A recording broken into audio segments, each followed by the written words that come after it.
አመሻችሁ። እግዚአብሔር አምላካችን ስም የተባረከ ይሁን።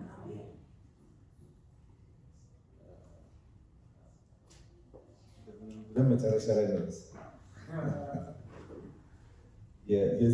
የዚህ ነው ማለት እግዚአብሔር ሀሳብ እዚህ ቦታ ላይ ይቀጥላል። አሜን ነው። አሁን የገባሁት ከሆነ ሰዓት በፊት በወላይታ ሶዶ አድርጌ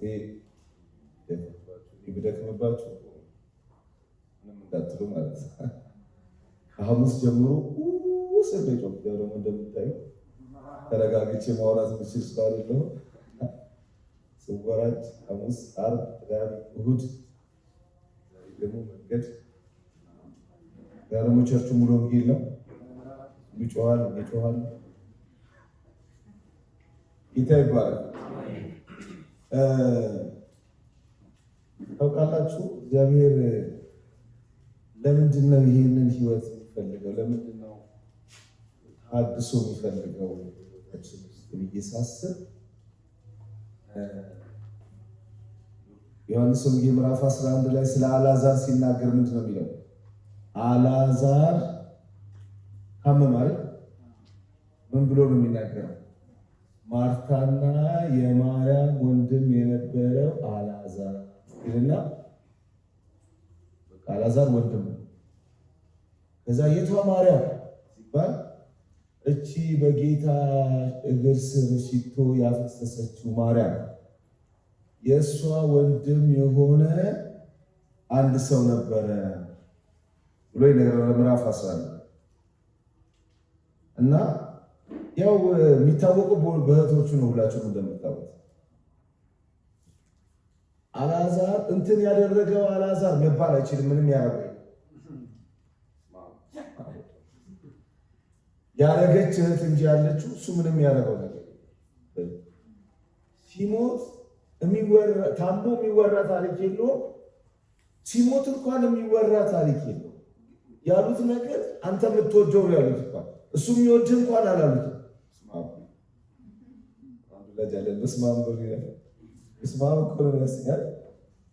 ጌታ አንተ የምትወደው አለ። እሱማ ማንን ይጠላል? ማንን ይጠላል? አንተ ጌታ በአንተ ላይ ያለው ነገር ሰም አንተ ከእሱ ጋር በነበረ ግንኙነት እናንተ ቤት ሲመጣ ማርያም ሽቶ ስታፈስ ማርታ እንደዛ ስትራ ምን ነበረ ድርሻ ሲባል ምንም የሌለው ሰው ነው። ግን ይሄ ሰውዬ ታመመ፣ ሞተ።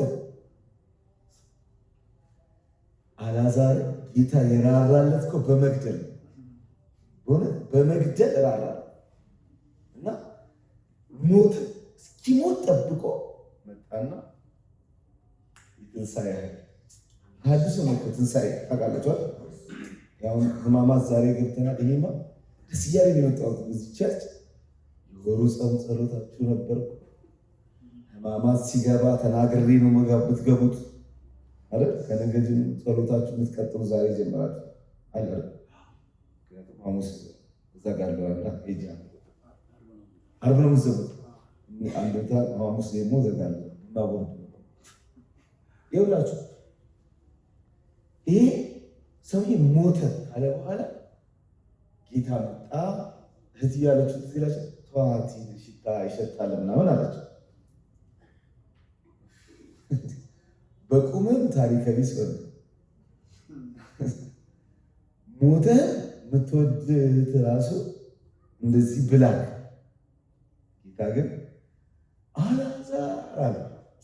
እንሰማሃለን በሉስ አልዓዛር በሉ። መቃብሩን ለቆ እንደወጣ እኔም የተያዝኩበትን ለቅቄ ለመውጣት እሰማሃለሁ።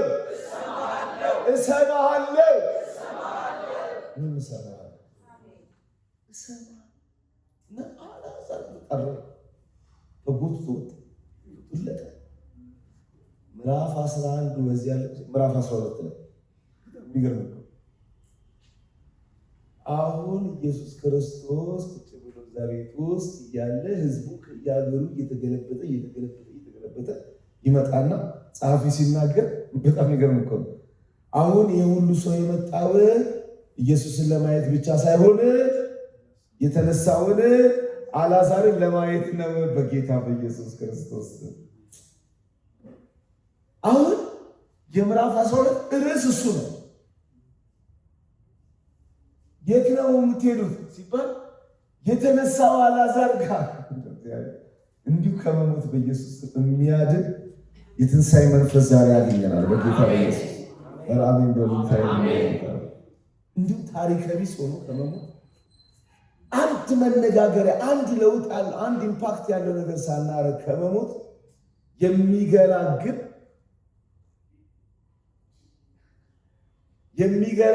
የትንሣኤ መንፈስ። ከዛ ደግሞ በጣም በዛ በኋላ የሚለው የት ሄደ ኢየሱስ ሲባል እና አልዓዛር ቤት ይባላል። እንትኑ ሁሉ አልዓዛር ሆነ። የሚታየው አልዓዛር ነው። የሰፈሩ ስም በአልዓዛር መጠራት ጀመረ። ቤቱ በጌታ በኢየሱስ ተሐድሶ ማለት ምን ማለት ነው? ተሐድሶ ማለት ተራ ኑሮ ተራ ሞት ከመሞት አድኖን ትርጉም ያለው ህይወት አኑሮን አሻራ ያለው ማለፍ እንድናልፍ የሚያደርገን ክብር ማለት ነው። እስቲ በደም አሜን በሉ ባካችሁ። ስም ያለ አንቻች ኖረ አገልጋይ ሆነ የሆነ ነገር ሆነ ግን የንጉሥ ቶላ መንፈስ ነገሰ ሞተ ከሚል ይህ ምንም ታሪክ ቢስ ከመሆን ህይወት የሚገላግል ነው ተሐድሶ። እግዚአብሔር እንደገና ሲያድሰን እሱን ህይወት በላያችን ላይ ያደርግልናል። ክብር ለእግዚአብሔር ይሁን። እጃችሁን እንሰማሃለን። ጌታ ሆይ እሰማሃለሁ በሉት እስኪ። ጌታ ሆይ እሰማሃለሁ። ትላንትናዬ ተቀይሮ አዲስ ዛሬ ለኔ እንዲሆን ዛሬ እሰማሃለሁ። እንደ ተረት አልሰማህም፣ እንደ መረጃ አልሰማህም። ለመለወጥ እሰማሃለሁ፣ ለመቀየር እሰማሃለሁ። ፔላሃታራ ጄኒ ሜክራሃቲያስ በጌታ በኢየሱስ ስም ይህ ይሆንልን። በኢየሱስ ስም ይህ ይሆንልን። በጌታ በኢየሱስ ስም ይህ በላያችን ላይ ይፈጸም።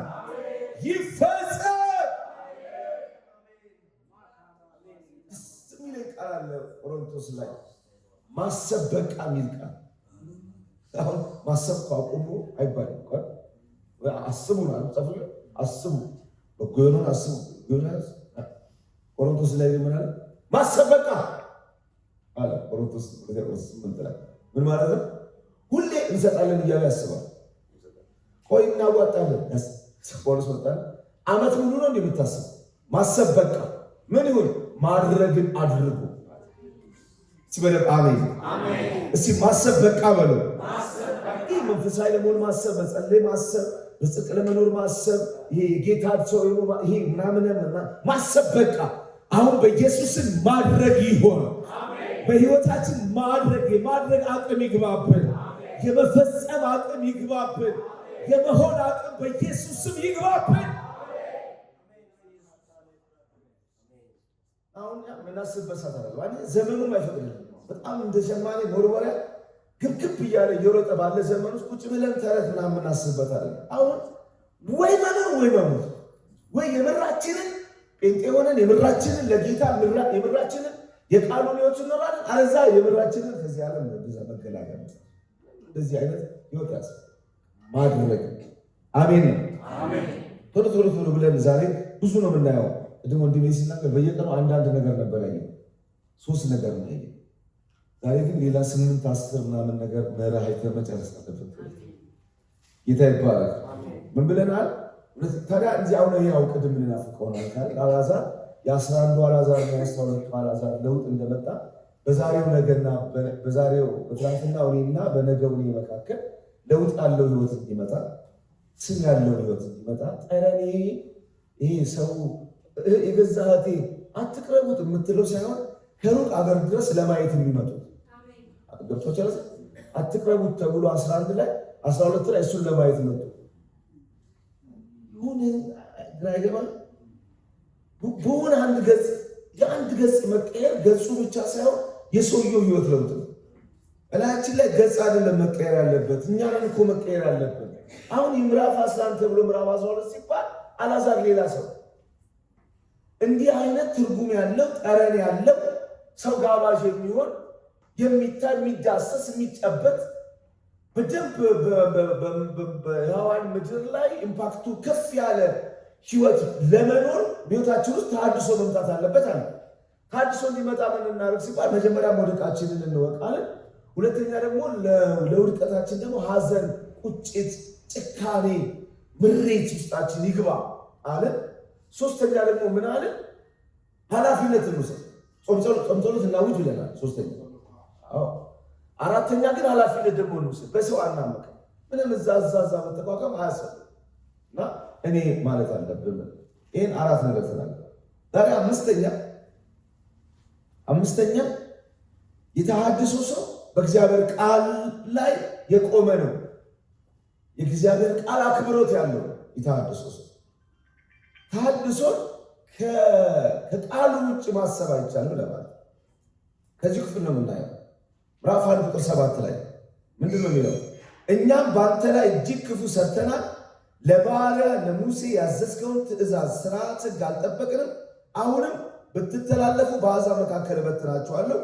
ወደ እኔ ብትመለሱ ትእዛዜን ብትጠብቁ ብታደርጓትም ከእናንተ ሰዎች እስከ ሰማይ ዳርቻ ድረስ ቢበተኑ ከዛ ሰበስባችኋለሁ፣ ስሜ ይኖርበት ዘንድ ወደ መረጥኩት ስፍራ አመጣችኋለሁ ብለህ ለባሪያ ለሙሴ ያዘዝከውን ቃል እባክህ አስብ። ተሐድሶ እና የእግዚአብሔር ቃል በጣም በቃ ማለት አሁን ለምሳሌ የድራሩ አጥንቶች ለተሐድሶ ጥሪ ሲደረግላቸው ምን ነበር የተባለ? የእግዚአብሔርን ቃል ስሙ ማለት ተናገር። ለእነዚህ አጥንቶች ምን በላቸው? የእግዚአብሔርን ቃል ስሙ። የሰራዊት ጌታ እግዚአብሔር ተሐድሶ ውስጥ የእግዚአብሔር ቃል፣ ተሐድሶ ውስጥ የእግዚአብሔር ድምፅ አይነተኛ ነው። ያለ እግዚአብሔር ቃል ተሐድሶ ማሰብ አይቻልም። ኢዮስያስ ተሐድሶ አድርጓል። መጀመሪያ ምኑን ፈለገ ነው? ቃሉን አገኘ ነው። በሕዝቅያስ ዘመን ተሐድሶ ተደርጓል። ምን ተገኘ ነው የሚለው? ቃሉ ተገኘ ነው የሚለው። ሁል ጊዜ ተሐድሶ ባለበት ኤሪያ ላይ የእግዚአብሔር ቃል ክብር አብሮ ይነሳል። ታውቃላችሁ የ15-17ቱ ደጋግሜ ነግሬያችኋለሁ። የነ ሉተር ተሐድሶ ጊዜ አንዱ የነበረው ነገር ምንድን ነው ካላችሁ፣ የነበረው ነገር ተሐድሶ ውስጥ የእግዚአብሔር ቃል ነው። ሶላ ስክሪፕቸር ማለት እኮ ቃሉ ብቻ ብሎ የተነሱበት ነው። አሁን እንደ ሉተር የመጀመሪያ እንደው ፊት ለፊት ተጋፍጦ የወጣው ሰው ስለሆነ እንጂ ከሱ በፊት ለተሐድሶ መሰረት የጣሉት እነ ጆን ሁስ ምን ነበር ያደረጉት? በህዝቡ ሁሉ ቋንቋ ነበረ ቃሉን ይተረጉሙት ነበር። ያውም ይሄ ሰውዬ ጆን ሁስ የሚባለው ሰውዬ እኮ በተረጎመው መጽሐፍ አቃጥለው ለምን?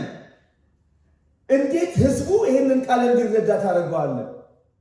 ከቤተ መቅደሱ ከካህናቱ ከጳጳሳቱ ውጭ ቃሉን የሚረዱ ሰዎች አሉ። ማንም ሰው ቃሉ በቀላሉ እየተተረጎመ ህዝቡ እጅ ላይ መግባት ሲጀምር ነው ተሐድሶ የፈጠረ ተሐድሶ የመጣው። እሱ ብቻ አይደለም። ከዛም በኋላ እንግሊዝ ውስጥ ለተነሱ ትልቅ ሪቫይቫሎች የእንግሊዝ እግር ኳስ አሁን ዛሬ ማንቸስተርና አርሰናል ካለው ማንቸስተርና አርሰናል 5 ሰዓት ላይ ካላቸው ኳሱ 10 ሰዓት ላይ ነው የሚባለው አይደል? ህዝቡ ስቴዲየም ስለሚገባ። ያን ጊዜ ግን መች ነው ቸርች ፕሮግራም ያላት ነው የሚባለው። ቸርች ፕሮግራም ቸርች ዛሬ 8 ሰዓት ላይ ቸርች ፕሮግራም አለ። በቃ ኳሱ 11 ይሁን። ለምን ሰው አይገባም? ሰው ቸርች ነው። ያ ሰው ኳሱን ጥሎ ንግዱን ጥሎ ያም አንድ ጽሑፍ ላይ ሳነብ የቸርች ፕሮግራም ላይ የከተማው ጸጥታ ያስፈራል። ሱቅ ዝግ ነው። የመኪና እንቅስቃሴ የለም። ሁሉ ሰው ወደ ቸርች ነው የሚተማው። እሱ ተሐድሶ የተጀመረው ባይብል ስተዲ ላይ ቁጭ ብሎ እግዚአብሔር ቃል እያጠኑ ነው። ያ ተሐድሶ የተነሳ ተሐድሶ ባለበት የመጽሐፍ ቅዱስ ዘመንም የአባቶች ታሪክ ዘመን ውስጥ ስንመለከት ተሐድሶን ከእግዚአብሔር ቃል ውጭ ማሰብ ከባድ። ለዚህ ነው የተሐድሶ አባቶች መጽሐፉ ብቻ ቃሉ ነው አንደኛ፣ ቃሉ ነው የበላይ ብሎ የጮሁት የእግዚአብሔር ቃል ለተሐድሶ የማይተካ ሚና ስላለ። አሜን ነው ይባላል። አሜን። ነህምያ አይታችሁታል። በቃ እግዚአብሔር ጋር የመጣው ራሱ እንዲህ ብለሃል በሚል ነው። ራሱ እንደሱ አይነት ጸሎት ድሮ እንደሱ ነበር እኮ። ድሮ ጸሎት ግን እንዲህ ተብሎ እንደተጻፈ፣ እንደዚህ ተብሎ እንደተጻፈ፣ እንደዚህ ተብሎ እንደተጻፈ፣ እንደዚህ ተብሎ እንደተጻፈ ማለት ሲጠፋባቸው እንኳን በአንድ ሙቀጫ ይወቀው ተብሎ እንደተጻፈ ብለው ሁሉ እሱንም ቢሆን እንደተጻፈ ይሉታል እንጂ ተረቱን አይተውትም ነበረ። እንደተጻፈ ማለት የአባቶች የቤተክርስቲያን ታሪክ ነበር። እዚህ ይሁት ሙሴ ነህምያ መጥቶ ብለሃል፣ ምን ኃጢአት ከሰራችሁ እበትናችኋለሁ ብለህ ነበር። እሱ ምን አልከው? ፈጸም ያልከው ተፈጸመ። አሁን ደግሞ ከተመለሳችሁ እመልሳለሁ ብለሃልና መልሰን። አየህ ብለሃል ነው። ተሐድሶ ውስጥ እግዚአብሔር የሚሞገተው በቃሉ ነው።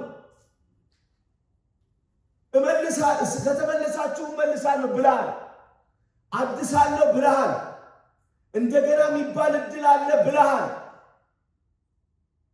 ለወንበዴ ሁሉም ጥሎ ለሄደ ልጅ ለጣቱ ቀለበት ማድረግ ትችልበታለህ፣ ለእግሩ ጫማ ማድረግ ትችልበታለህ። የተመለሰን የሚያቅፍ ልብ አለ። እንዲህ ተብሎ እንደተጻፈ፣ እንዲህ ተብሎ እንደተነገረ፣ ጌታ እንዲህ እንዳስተማረ የምንለው የእግዚአብሔር ቃል ላይ ስንቆም ብቻ። የሐዋርያት ቤተክርስቲያን ትልቁ መሰረታቸው ምንድን ነው ካለ በሐዋርያት ትምህርት ይተጉ ነበር። ምዕራፍ 2 ሲጀምር በሐዋርያት ትምህርት ይተጉ ነበር ብሎ በኋላ መሀል ላይ ምንድን ነው የሚለው? በትምህርታቸው ኢየሩሳሌምን ሞሏት የሚለው። አየህ ሲጀምሩ ስታርቲንግ ይሄ ብድግ ብሎ ስፕሪንግ ያደረጉበት ቦታ የቃሉ ትጋት ነበረ። መሀል ላይ ሲደርሱ የቃሉ ሙላት ነበር። የማይደራደሩት ሁሉ ከእግዚአብሔር ድምፅ ጋር ነበር። እናንተን እንስማ ወይስ እግዚአብሔር? በቃ ብሏል ጌታ። ጌታ ብሏል ካሉ ዳኛ አይሰሙ፣ ፍርድ ቤት አይሰሙ፣ ፖሊስ አይሰሙ። ብለሃል ማለት እነሱ ጋር ትልቅ አክብሮት አለ። እውነተኛ ተሐድሶ በቤተ ክርስቲያን ውስጥ ሲመጣ አንዱ እንዲመጣ አንዱ አቅም የሚያደርገው ነገር ምንድን ነው? የእግዚአብሔር ቃል በእኛ ውስጥ ያለውን ነገር የእግዚአብሔር ቃል አክብሮት ራሱ ምን ማለት ነው የሚለው ያው እዛ ስለማንደርስ አሁን ዘንድ 8 ላይ ጌት ምንድን ነው ያደረገው? አሁን አንዱ ነህምያን የምወድለት ነገር ይሄ ነው። ጌታ ይባላል።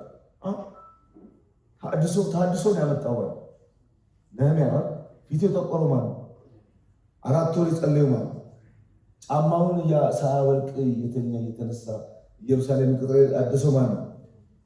እስከ 7 ድረስ ቅጥሩ ታድሶ ካለቀ በኋላ የሰው ተሐድሶ ሲጀምር ምንድን ነው የመጣው? ቃል ነው የመጣው። የቅጥሩ ተሐድሶ በጡብ ነው። የሰው ተሐድሶ በቃል ነው።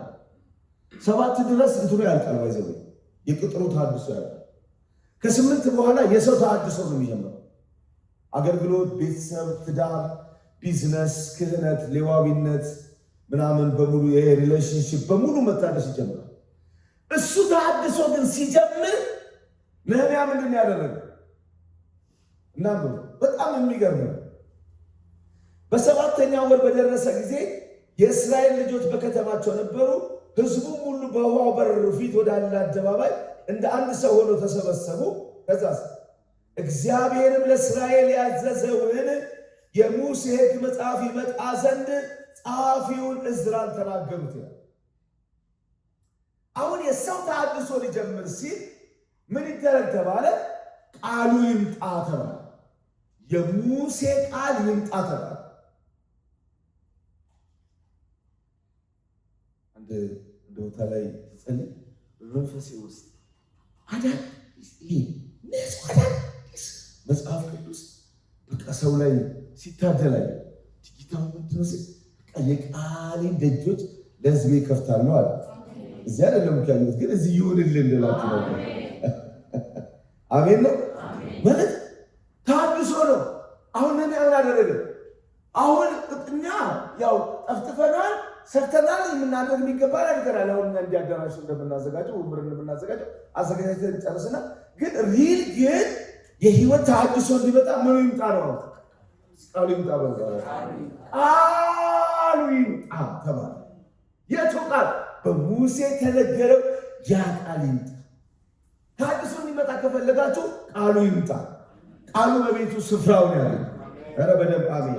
ይሄ ወደ ቤተክርስቲያን ትልቅ ሞገስ ነው። ጌታ አሁን ይሄ ፕሮግራም ቃል እንማራለን ብሎ በሳምንት መቀደስ እና ይህን ያህል ያለው ቁጥር ብዙ ናቸው። ይህን ሁሉ ቁጥር ሰው ለመማር መምጣት እግዚአብሔር በዚህ ቤተክርስቲያን በህይወታችን ውስጥ ታድሶ መምጣት ፈልጓል ማለት ነው። ይምሬ ነው ብላችሁ ለመማር የሚሆን አንዳንድ ጊዜ እኮ ፕሮግራም አይደለም እኮ ይሄ እኮ ለታድሶ መሬቱን እያመቻቸንለት ነው ያለ። እኔ መጅለስ ጀመር ማለት ባላቀም ማለት ግን ይሄ ለእግዚአብሔር ቃል ለመማር የሚዘጋጅ ህዝብና ለማስተማር የሚሆን ደግሞ መንፈስ ማግኘት ለዚህ ለቃሉ ቦታ መስጠት ራሱ ትልቅ አንዱ የታድሶ ምክንያት። ስለዚህ ነህምያ ያለው ነው ቃሉ ይምጣ።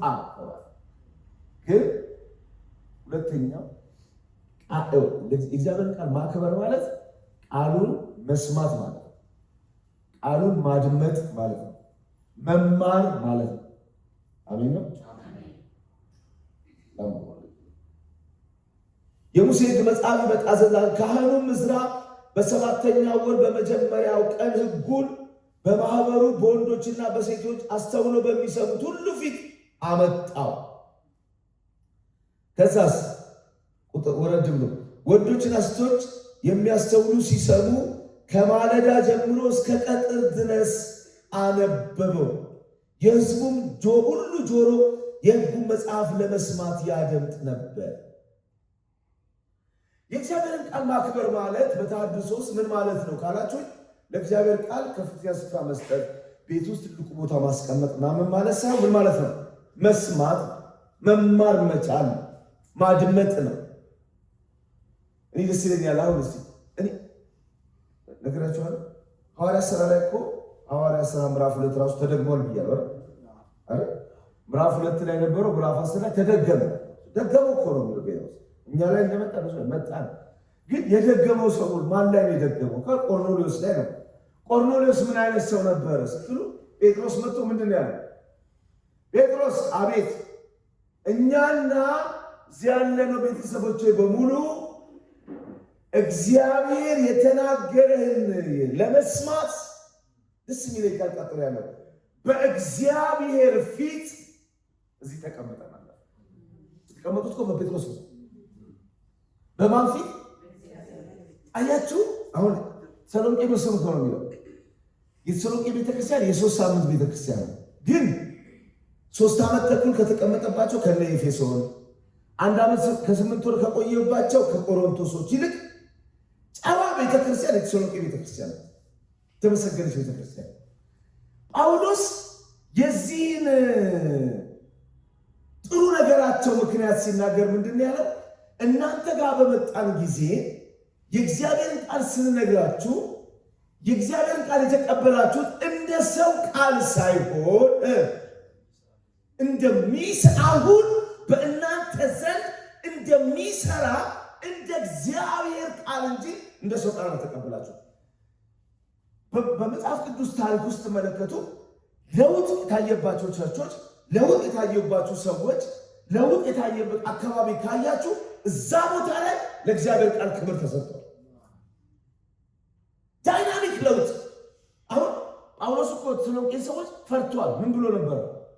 ፈታኝ ምናልባት ፈትኗችሁ ይሆናል ብዬ ፈርቼ ነበር። ልፋታችን ከንቱ ሆኗል ብዬ ፈርቼ ነበረ። ጢሞቴዎስን ልኬው ጢሞቴዎስ ወደ እኔ ሲመጣ የምስራች አለኝ።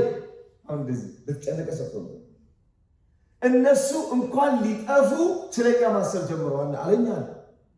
ያኔ ደስታዬን መቆጣጠር አልቻልኩም። በ3 ሳምንት ነው ገና የሄድኩት። እናንተ ብዙ የረባ ነገር እንኳን አላስተማርኳችሁ። ግን በ3 ሳምንት ውስጥ 21 ቀን ወር 6 ትምህርት እንዳስተማራችሁ ታውቃለህ። 6 መሰረታዊ ትምህርት በዓል ስለ ጌታ መጽሐፍ ሁሉ አስተምሯቸው። ገና በ3 ሳምንት ስለ ጌታ መጽሐፍ ሁሉ ነገሮች። አሁን ጳውሎስ እኔ ስለነገርኳችሁ ቃል እናንተ ምናምን በእኔ ቃል አይደለም ያላቸው። እናንተ ስትሰሙ እናንተ ቃሉን ስትሰሙ ማነው ዛሬ ሰባኪው እንትና ነው እንዴ ጌታ ይርዳኝ ብለው አይደለም የሚሰሙት። ማንም ይቁም፣ የሚቀመጡት በማን ፊት ነው? እስቲ በእግዚአብሔር ፊት በሉ። ማንም ይስበከው፣ ማንም ይናገር፣ በእግዚአብሔር ፊት ተቀምጠናል። በእግዚአብሔር ፊት እግዚአብሔርን ሊሰማ የተቀመጠ ቆርኔሌዎስ ቤተሰብ ነው ሐዋርያት ሥራ 2 የተደገመበት ልላቸው። እግዚአብሔር ማን ላይ ነው የሚደግመው? ይሄንን ሐዋርያት ሥራ ማን ላይ ነው ተሐድሶ የሚያመጣው ካላችሁ፣ የእግዚአብሔርን ቃል ለመስማትና ለመማር ለማጥናት ጌታ የሚለውን ለመስማት ጉጉ የሆነ ልብ፣ ገር የሆነ ልብ፣ የተሰጠ ልብ ያለው ላይ እግዚአብሔር ይደግመዋል ነው። ሲበደም አሜን። አሁን እዚህ ስፍራ ላይ ይኸውላችሁ የቀኑ ውሎ ያለው ቆሞ የሚሰሙት ቆሞ ነው የሚሰሙት። የቀኑ ውሎ ስንት ነው? 24 ሰዓት ከሆነ 6 ሰዓት ነው። ስለ 24 ሰዓት እያወራሁ ከሆነ ስለ 6 ሰዓት ስለ 12 ሰዓት እያወራሁ ከሆነ ደግሞ 3 ሰዓት ቆሞ ነው የሚሰሙት። እነዚህ ናቸው የታደሱ። እነዚህ ናቸው ፋሲካ ሲያደርጉ ከኢያሱ ዘመን ጀምሮ ሆኖ አያውቅም ይባልላቸው። አሜን ነው የሚባለው። የትኛውንም ነገር ሲያደርጉ ዳዊት አላደረገውም፣ ሰለሞን አላደረገውም ይባላል። እነሱ ላይ የነበረው ነገር ሁል ጊዜ በላጭ ነው። ለምን? የቀኑሩ ቆሞ የመስማት አቅም አላቸው። ተሐድሶ ደጋግሜ ብያለሁ፣ እንደምትሰሙኝ ተስፋ አደርጋለሁ። የተራ ምኞታም ሰዎች ገንዘብ አይደለችም፣ ሀብት አይደለችም። ተሐድሶ ትጋት ጠይቃለች። ጩኸት፣ ግርግር አይደለም። ተሐድሶ ስር ነቀል የህይወት ለውጥ። እሱ ደግሞ እንዲመጣ አንዱና መሰረታዊ ነገር የእግዚአብሔር ቃል ለመስማት የሚሆን ልብ ማለት። አጭር ቃል እንካፈልና ከዛ እንጸልያለን ይባላል። ህዝቡ እንዳይሄድብን ግን ያላችሁ አጭር ቃል እንደሚባል አጭር ጸሎት እንደሚባል መስማት። ሁለተኛው ቃሉን ማክበር ማለት ምንድን ነው የሚለው? ይላችሁ 9 ላይ ያለው በዛ ወር በ24ኛው ቀን የእስራኤል ልጆች ጾመው ማቅ ለብሰው በላያቸው ትቢያ ነስንሰው ተከማቹ። የእስራኤልን ዘር ከእንግዶች ሁሉ ራሳቸውን ለዩ። ቆመው ኃጢአታቸውን የአባቶቻቸውን ኃጢአት ተናዘዙ።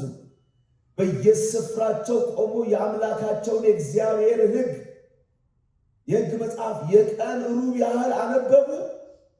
3 የቀን ሩብ ያህል ተናዘዙ። አያችሁ፣ ማንበብ መማር መስማት ብቻ ሳይሆን ቃል ማክበር ማለት ምላሽ መስጠት ነው። ይኸው የቀን ሩብ ያህል ቆመው ይሰማሉ። የቀን ሩብ ያህል ቆመው ይናዘዛሉ። ይናዘዛሉ ብቻ አይደለም፣ ከእንግዶች ይለያሉ ይላል። ምላሽ ይሰጣሉ ማለት ቃሉ በእኔ ዘንድ ክቡር ነው ማለት ቃሉን ማለዳና ጠዋትና ከሰዓት አነባለሁ ማለት ሳይሆን ላነበብነው ቃል ምላሽ እንሰጣለን ማለት። የቃሉ አክብሮት ማለት ለቃሉ ምላሽ መስጠት ማለት። ባነበብከው መጠን ምላሽ መስጠት። ምላሽ መናዘዝና መለየት ያለበት ማለት ነው። ትናዘዛለህ፣ ትለያለህ። ትናዘዛለህ፣ ትለያለህ። ይሄን ነበር ያደረጉት። እነዚህ ናቸው ታሪካዊ ተሐድሶ በትውልድ መካከል ያለው። እሺ፣ ሶስተኛው ቃሉን ማክበር ማለት አንደኛ መስማት ማለት ነው። ሁለተኛ ተግባራዊ ምላሽ መስጠት ማለት ነው። ሶስተኛ ቃሉን ለቃሉ አገልጋይ መስጠት ማለት ነው። ቃሉን ማክበር ማለት ባይዘው ሁላችሁ 7 ላይ ያሳየዋል። 8 ላይ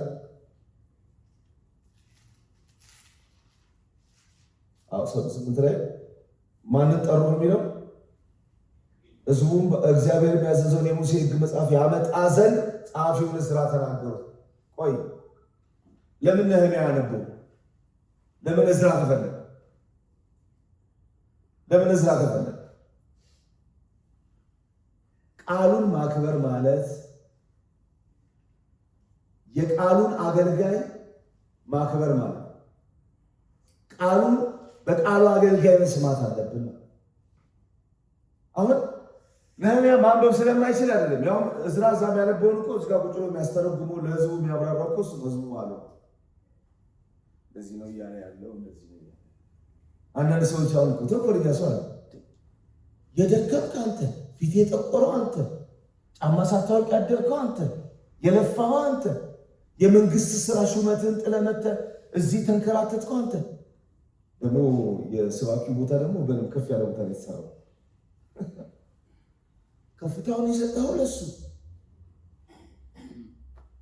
አሁን የታደሰው ሰው ግን የውድድር ሰው አይደለም፣ የሽሚያ ሰው አይደለም፣ እኔ ቦታውን ሊያዝ አይደለም።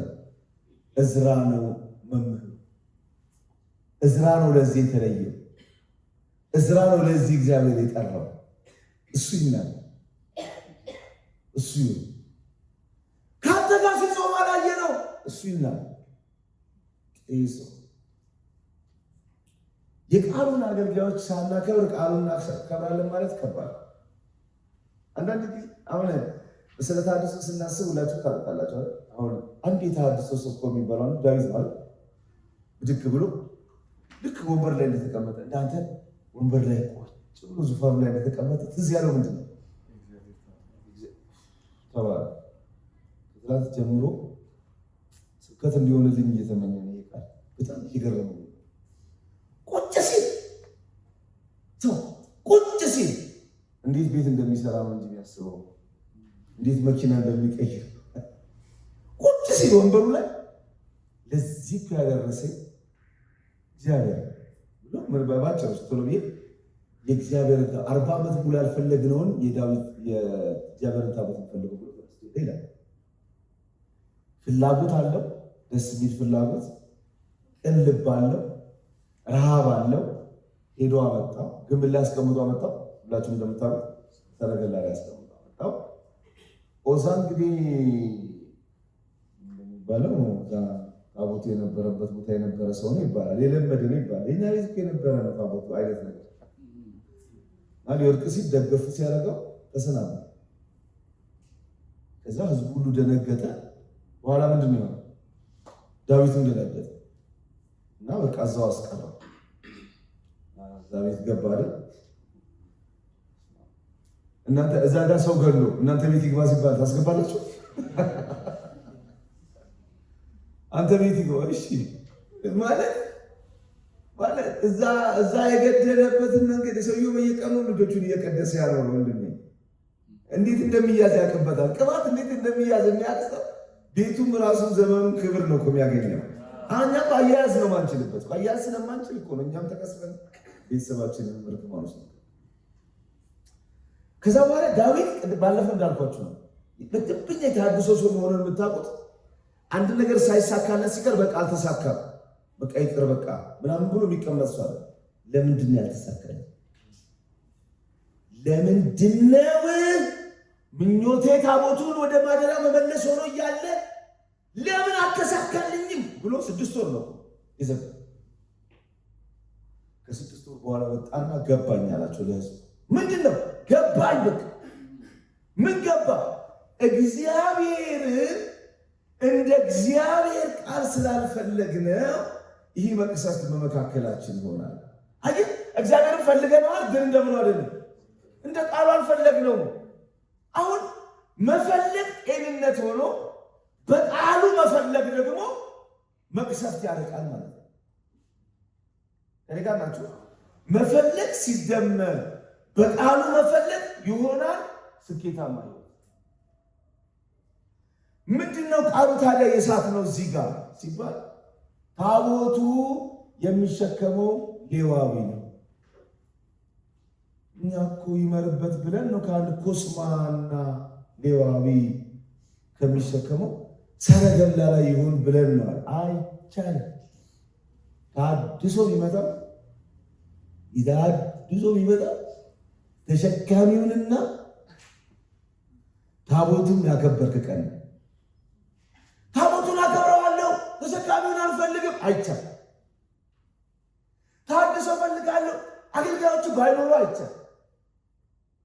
ይመረን ይቅጠንም፣ ቋንቋ አይቻልም፣ ይወለናል፣ መስበክ አይቻልም። ዘፍጥረት ላይ ጳውሎስን ቢል በዘጸአት ዮሐንስ እንደጻፈው ቢል ምንም ቢያደርግ የተጠራ ሰው የተጠራ ነው። እውነተኛ ተሐድሶ እንዲመጣ ካስፈለገ ይህ ህይወት በመካከላችን መሆን አለበት። ኧረ በደንብ አሜን ብሎ ይባካል። በቃ ተጠርቷል። እነዚህ የተሻለ እኮ ተናጋሪዎች ልኖር እንችላለን። የተሻለ አገልጋዮች ልኖር፣ የተሻሉ ሰዎች እኮ ልኖር እንችላለን። አሁን ይሄ የተሻለ ሰው ሳይሆን የተጠራ ሰው የሚሰራበት ቦታ፣ ይሄ የጥሪ ቤት ነው እንጂ እንትን አይደለም። ገብቶሃል አይደለም? አይደለም። አሁን በጣም ከባድ ብዙዎቻችን ቤት ውስጥ ያለ ከባድ ነገር እሱ። አንዳንድ ጊዜ ሰዎች ሳያውቁት እንደዚያ ነገር ውስጥ ገባሉ። እግዚአብሔር አሜን ቶሎ ቶሎ ላለ እንምጣ። ስንተኛ? አምስተኛ ያወራው ቃሉን በእነሱ። ስድስተኛ ተመሳሳይ ከአሁኑ ጋር ተመሳሳይ የሚሆን ሀሳብ ይመስላል፣ ግን መጨረሻ ያወራው ምዕራፍ 2 ላይ ስድስተኛ ለተሐድሶ የምናየው ነገር ምንድን ነው? ስልጣን ማክበር አይመስልም? ይኸውልህ ኳየር ብትሆን የኳየር ተጠሪ ማክበር ማለት ስልጣን ማክበር ስለሆነ ሽማግሌ ምናምን እነሱ ደግሞ የሀገር መሪ ብቻ እንዳላስ ምንድን ነው የሚል ታውቃላችሁ? ይኸው ጊዜ ካለ በኋላ እናየዋለን። ነህምያ ምንድን ነው የሚለው? እግዚአብሔር አደርገው ዘንድ በልቤ ያኖረውን ለማንም አልተናገርኩም ይላል። ስለዚህ ምዕራፍ 1 ላይ ጸሎቱን ጨርሶ ሲወጣ ምን ይዞ ወጥቷል? ድምፅ ይዞ የእግዚአብሔርን ራዕይ ይዞ ምን ብሎታል? እግዚአብሔር እንዲህ ነው የምትሰራው፣ እንዲህ ነው የምታደርገው፣ እንዲህ ነው የምታድሰው፣ እንዲህ ነው የሚሆነው ብሎ ነገረው። ወጣ። አሁን ትንቢት አለው፣ ድምፅ አለው፣ ራዕይ አለው። ከዛ ንጉሱ ጋር ሄደ።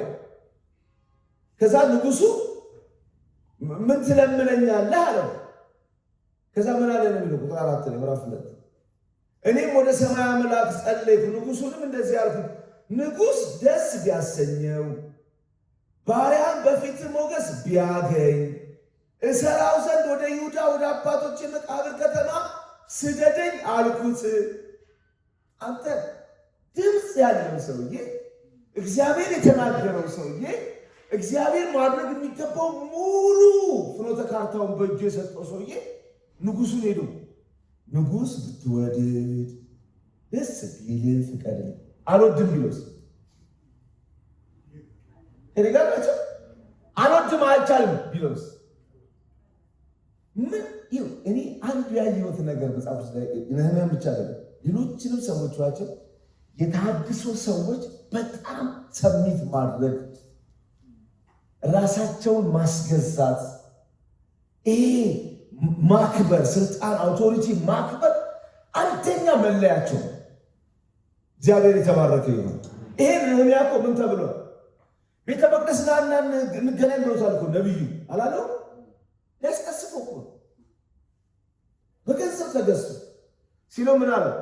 አይ መቅደስ መግባት ለኛ አልተፈቀደም። ይኸው እንዴት! ይኸው ጌታ ምስክሬ ነው። ረጅም ዕድሜ ከብዙ ክብር ጋር አብሯችሁ እንዲኖር ከፈለጋችሁ የማትገቡበትንና የምትገቡበትን፣ የማትነኩትንና የምትነኩትን፣ የተገባችሁንና ያልተገባችሁን፣ ልካችሁንና ልካችሁ ያልሆነውን ቦታ ለይቶ ማወቅ ብልህነት። እድሜ ያረዝማል። ባይዘው ዝም ብለህ ሁሉን ነገር መነካከል የእግዚአብሔር ልጅ ነኝ እኮ አይደለም። እዚህ ቤት ስርዓት አለ። የእግዚአብሔር ልጅ ነው፣ አገልጋይ ግን ስርዓት አለ። እዚህ ስርዓት ውስጥ ራስን ሰሚት ማድረግ ካልቻል ድምፅ ስላለ፣ መንፈስ ስላለ፣ ትንቢት ስላለ፣ የተነገረ ነገር ስላለ ብቻ ሁሉን ገልባጭ ነኝ ብለህ ከተሰማ ጌታ ምስክሬ ነው እነግርሃለሁ፣ አጭር ነው፣ ብዙ አትቀጥል። ሄዶ ንጉሥ ወይ ልሂድ ሲለው ንጉሥ ምን አለ? ሂድ። እኔ ጠየቀሽ ባይጠይቅ ኖሮ የሚገጥመውን ነገር ነገራችሁ። ገና አንድ ገጽ ስትገልጹ መጥተው ምን አሉት ለንጉሱ? ንጉሱ አቤት፣ ይኸው ነህምያ የሚባለው ያንተ ጋር የሚሰራ ይኸው ሸፍቶ እዛ እንትን እያደረገ ነው ብሎ ነገሩት። ምንድን ነው ያለው ንጉሱ? አውቃለሁ ነገሩ ከእኔ ጋር ናቸው አየህ ግን እዚህ ጋር ማስፈቀድ የጠቀመውን ነገር አየህ። አንተ አሁን የሆነ ሰፈር ጸሎት ጀምረሃል እኮ እዚህ እንትኑ ሰፈር እንዲወረድ ብሎ እንደዚህ ብለህ ጸሎት ጀምረሃል። ቸርች ግን አላወቀችም። ከዛ ሰዎች መጡና እንትና ቸርች ሊገለጥል ነው እንደዚህ አካባቢ ጸሎት ጀምሯል ብሎ ሲነግሩ መሪዎቹ አይ ነግሮናል ይላሉ። ካለቀቃቸው ምንድን ነው የሚያደርጉ? ይጠሩሃል። ከዛ ቀጥሎ ያለውን አልነግርህም። በህይወቴ በቃ መጠራው ነገር ሽማግሌ ወይ መጠራት ኤርሚ ሽማግሌዎች ፈልገዋል ካሉ የሆነ ጾም ጸሎት ዝም ብሎ በቀን እንዲሆን ገባለ በምሽት ሁሉ አዳር ጾም ጸሎት እና አሁን ምንድነው የሆነው ነገር? አሁን ስትሄደው ሰዎች ሲከሱ አይ እናውቃለን ነግሮን እንትን ቦታ እንትን እያደረገ አይ ነግሮን አሜን ነው የሚባለው። እግዚአብሔር ተናገረ። ወለቴ ላይ እንደዚህ እንድሰራ ድምፅ መጣው።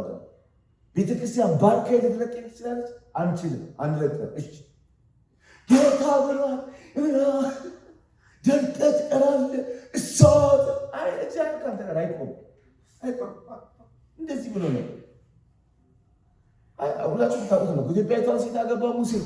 በቃ ምንድነው ሙሴ ምናምን አገኙበት ስህተት። ሙሴ አልሰማም፣ እግዚአብሔር ሰማ። ከዛ ሄዶ ሙሴ እያሙክ ነው አለ እያሙክ ነው ጥራቸው አንድ ላይ ጥራና እናወራለን። እግዚአብሔር ነው ይላችኋል። ከዛስ ሄዱ። እኔ ብላችሁ ምን እያደረጋችሁ ነው ያላችሁ ተባለ። ምንድነው የምታደርጉት ያላችሁ? እኔ እኮ ሙሴን እኮ እንደ ሰው እንደዚህ በራእይ በምን አይደለም አፍ ለአፍ እኮ ነው የማናገረው። አይቻልም። በቃ አንዳንድ ጊዜ አውቶሪቲ ስም አንዳንድ ሰዎች በቤተ ክርስቲያን ውስጥ እግዚአብሔር ራሱ ነው ከነሱ ጋር ዲል የሚያደርገው። አንዳንድ ጊዜ እግዚአብሔር የሚሞግታቸው። ይህም ማለት ዝም ብለን ሁሉን ነገር እሺ እንላለን እያልኳቸው አይደለም እኮ። የሚገባው ነገር ላይ እኮ የምናወራው ነገር ሊኖር ይችላል። ግን ሁል ጊዜ አውቶሪቲ ማክበር ግን ለተሐድሶ መሰረታዊ ነገር አሜን ነው የሚባለው። በቃ አውቶሪቲ ማክበር፣ ስልጣን ማክበር። ሄዶ አስፈቅዶ ከዛ ሂዳለው ሄደ፣ ሰራ፣ ጨረሰ፣ ሁሉ ነገር ተፈቀደለት። ሰው አሁን ጳውሎስን አስብ። ገላትያ ምዕራፍ 2 ላይ ከ14 ዓመት በኋላ ወደ ኢየሩሳሌም ወጣው ብሎኛል። ምን ልታደርግ? የምሰብከውን ወንጌል አሳውቃቸው ዘንድ ይላል። ይሄ ሰውዬ እኮ እዛው ገላትያ ምዕራፍ 1 ላይ ምን ብሏል? ይሄ ወንጌል ከሰው አልተቀበልኩትም ከጌታ ነው ብሏል። አንተ ከጌታ የተቀበልከው ነገር በሰው ታስፈትናለህ፣ ታስፈረምናለህ። በቃ ያለ እኔ ጌታን ያለኝ እኮ አንተ የምትመጣ አይባልም። እግዚአብሔር ቤተክርስቲያን ላይ ስልጣን ሰጥቷል። ከዛ በኋላ ምንድን ነው ያለው? አስታወቅኳቸው፣ እነሱ ምንም አልጨመሩልኝም፣ ግን እንዲህ አሉ፣ ድሆችን ነገር እንዳትዘነጋ አሉኝ። እኔስ ያንን ለመፈጸም ተጋው። ይብላችሁ ጌታ የተባረከ ይሁን። ወንጌሉን ከጌታ ድሆችን መርዳት ከቤተ ክርስቲያን ተቀበለና ሁለቱንም በትጋት ሰራ። ይሄ የጌታ ነው፣ ይሄ የቤተ ክርስቲያን ነው ማለት አግኝታችሁ ያላልኩት ነገር መንፈሳዊ ዓለም ውስጥ ትልልቅ የሆኑ ሰዎች እግዚአብሔርን በመንበሩ የእግዚአብሔርን ተቋም በምድር አክብረው የሄዱ ሰዎች ናቸው። ማንም ሰው ጋጠወጥ ሆኖ እንደፈለገውን የፈለገውን ነገር ይኖርብን። ለምን ሬሳ ከመሬት ጎትታ አታውጣ? አውቶሪቲ ላይ ስልጣን ላይ ችግር ከዛ አሁን የሄድኩበት ሀገር በጣም ነው የሚገርም። የሆነ እንትን ነበር ከዛ ገነጠሉና እነዚህ ከዛ ተገንጥለው የወጡ ናቸው። እሺ እነዚህ ደግሞ ከነዚህ ነው የተገነጠሉት ሲነግሩ ስትገነጣጠል ነው የምትኖረው። አክብሮት የለውም፣ ሞገስ የለውም። አሁን ጌታ ኢየሱስ ክርስቶስ ያደረገው ታስተውላላችሁ።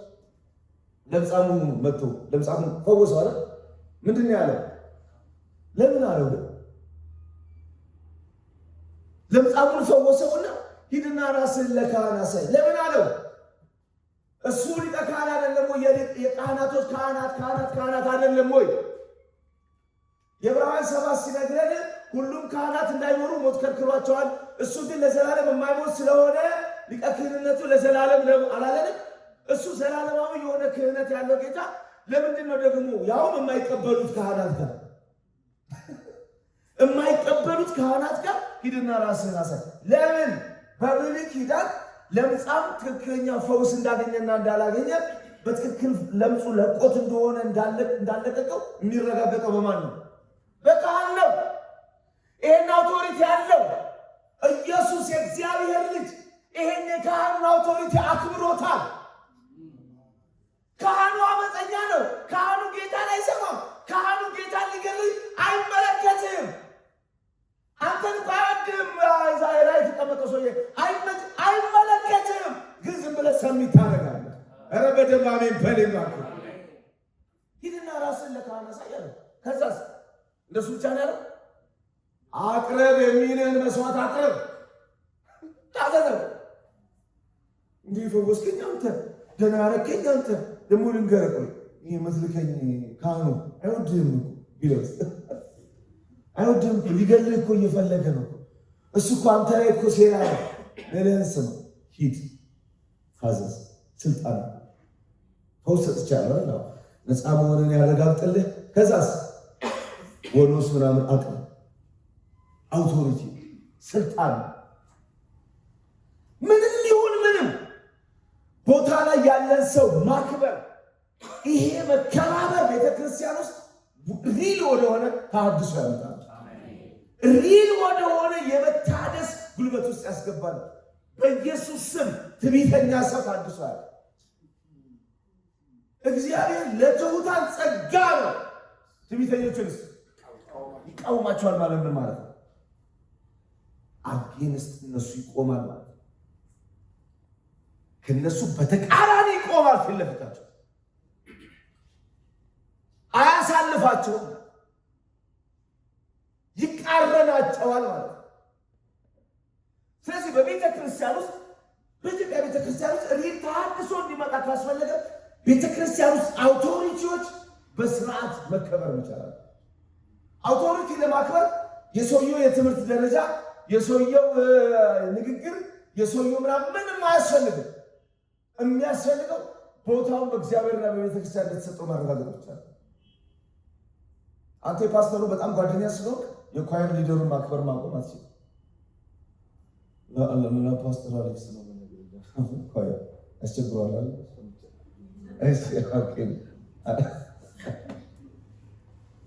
አጠገብ ያለውን የጸሎት አገልጋይ መሪ ማክበር፣ አጠገብ ያለውን ዲያቆናት መሪ ማክበር ለተሐድሶ መሰረት። እኔ በጣም ዊሽ ማረገው ተሐድሶ ነግራቸዋል። ተመኝተን የምናመጣ ሳይሆን ስራ ነው። ስራውን ስንሰራ ደግሞ የሆነ መንፈሳዊ የሆነ አብስትራክት ነገር ሳይሆን እንደዚህ አጠገባችን ካለው ሰው ጋር በመከባበር ሪል ተሐድሶ ወደ ቤተክርስቲያን ማምጣት እንጀምራለን። ኧረ በደንብ አሜን። ይኸውላችሁ እሱን እንደዚህ እንደያዘ ስድስተኛ ላይ ነገርኳቸው። ሰባተኛውን የተሐድሶ ሰው በህብረት የሚሰራ ነው በነውና ምዕራፍ 3 ላይ ያዙ። በዚህ ይጨርሳል። የተሐድሶ ሰው ከሌሎች ጋር በጥምረት የሚሰራ በህብረት የሚሰራ ሰሚት ያደርጋል። አለቃ ምናምን ለጥቅም ተጠሪው ሰሚት ያደርጋል ብቻ ሳይሆን በዩኒቲ የሚያምን ነው፣ በህብረት የሚያምን ነው። ለምሳሌ ምዕራፍ 3 ላይ ቁጥር 1 ላይ ምንድን ነው የሚለው? ታላቁ ካህን ኤልያሴብ ወንድሞቹን ካህናት ተነስተው የበግ በር ሰሩ ይላል። የምን በር ሰሩ? እስቲ ንገሩኝ። የምን በር ይሰሩት? ንገሩኛ። እነማን ናቸው ይሰሩት? እነማን ናቸው? ነግሩኝ። ቆማል።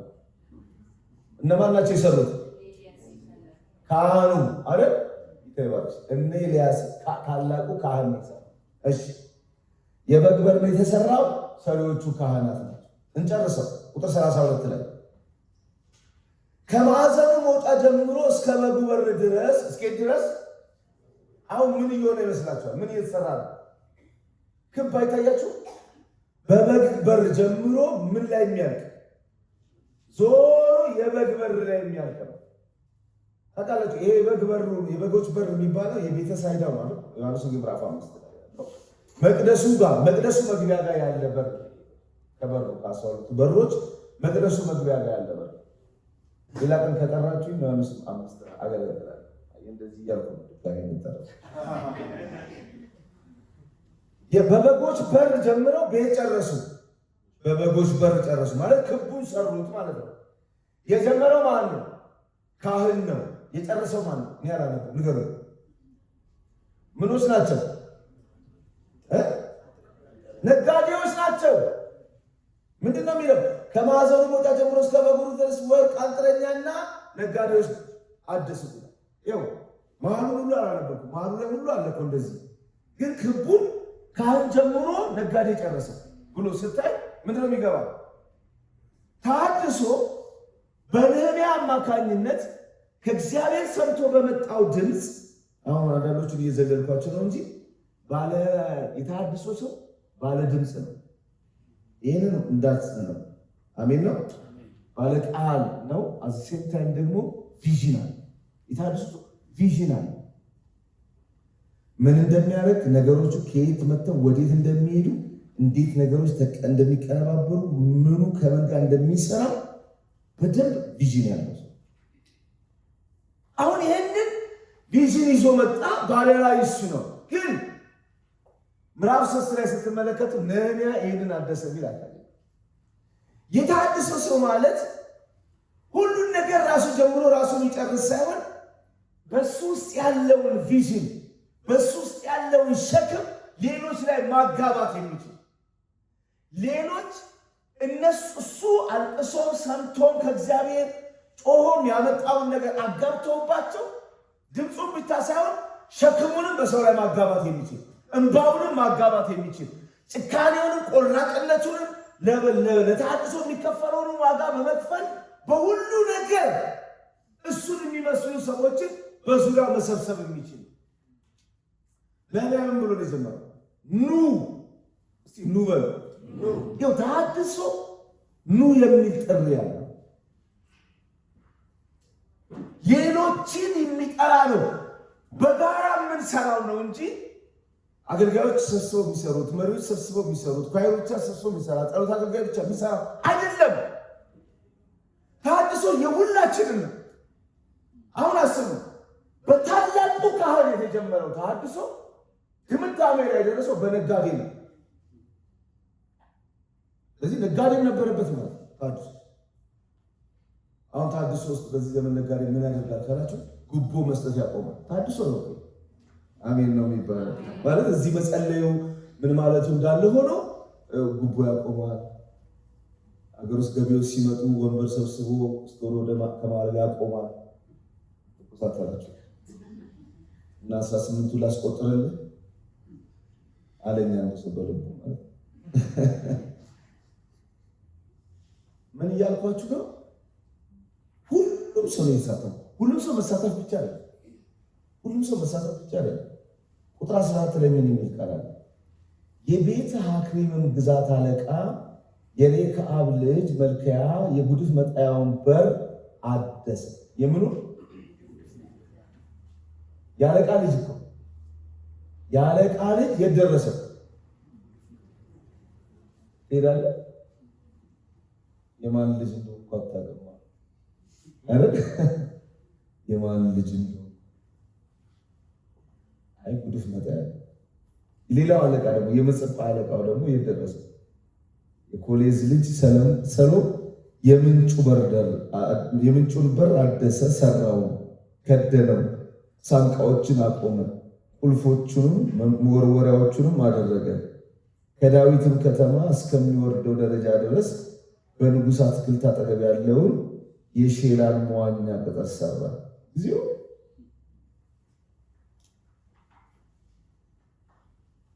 አሁን ይላችሁ ይሄኛው ንጉሥ አለቃ ምን ሰራ? ጉድፍ መጣያ። ይሄኛውስ መዋኛ ጋርደን ደረሰ። ስለዚህ ይሄ የአዲስና አካባቢ አጥቶ እያወኛ እንዲያለ ምናምን ስለ ያኛው ፊቱ ሸፍኑ ኒንጃ መስሎ በዚህ አይነት ብቻ እያሳየ እያጸዳ ቆሻሻ ውስጥ አዎ እናንተማ ምን አለ እናንተ እየዋኛችሁ አዲስ እኛ እዚህ ቆሻሻ ጉድፍ ውስጥ ተጥለን ብለዋል አለ። ተሐድሶ ውስጥ ሰው ሁሉ የተሰጠው ይሰጥ የተሰማራበትን ብቻ ያደርጋል። እስቲ በደንብ አሜን በሉ ይባርካል። በተሐድሶ ውስጥ ፉክክር የለም። በተሐድሶ ውስጥ የተሻለ ምርጫ የሚባል ነገር የለም። ነው ስለ ልጅቷ ስላለች ግን ሊሳምረው ደስ ይለኛል። ግን ነው ነቃም እንድትሉ ያህል ጸሎት አገልጋይ ነበረች እዚህ ሀገር ሳይሆን ይላል እና ፓስተር አለች ቤት በቃ እኔ ኳየር መሆን እፈልጋለሁ አለች። ደግሞ በጣም የጸሎት ሰው ነው።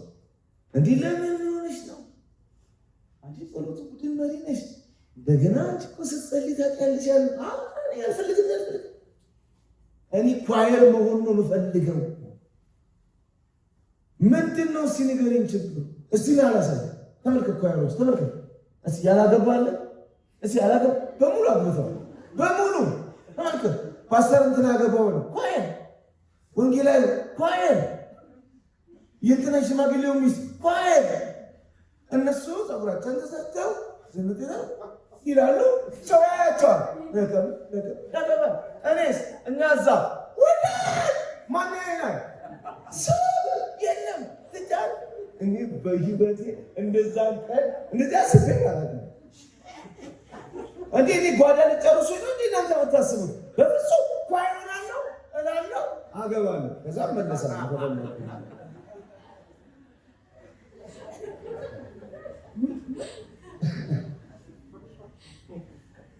ምንድን ነው አሁን በጣም ቤተክርስቲያን ውስጥ የብዙ የችግሮቻችን ምክንያት ሁላችንም የምንፈልገው እዚህ